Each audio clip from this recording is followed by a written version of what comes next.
भुसावळ शहरातील जळगाव रोडवरील महालक्ष्मी नगर परिसरात महावितरणकडून वीज पुरवठा सुरळीत ठेवण्यासाठी वीज तारांना अडथळा ठरत असल्याच्या नावाखाली तब्बल 4 निंबाच्या वृक्षांची तोड झाल्याचं उघडकीस आलं आहे।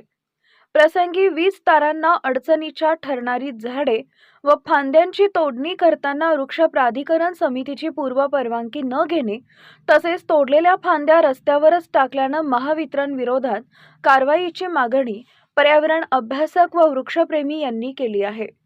समितीची परवानगी न घेतल्यामुळे संबंधित वृक्ष छाटणी बेकायदेशीर असल्याचा ठपका ठेवत वृक्ष संवर्धन कायद्याअंतर्गत ठेकेदारावर दंडात्मक कारवाईबरोबरच गुन्हेही दाखल होण्याची मागणी केली जाते।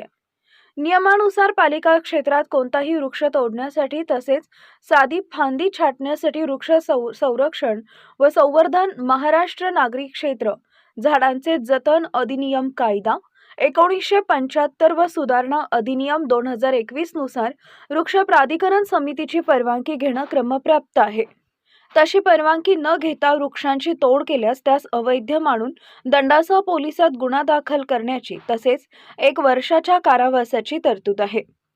समितीचे अधिकार मुख्याधिकारी यांच्याकडे आहेत, त्यामुळे महावितरण वा त्यांनी नियुक्त केलेल्या ठेकेदाराला वृक्षतोड वा वृक्षांची छाटणी करावयाची असल्यास उद्यान विभागामार्फत प्रस्ताव सादर करून त्यास आयुक्तांची परवानगी घेणं बंधनकारक असतं।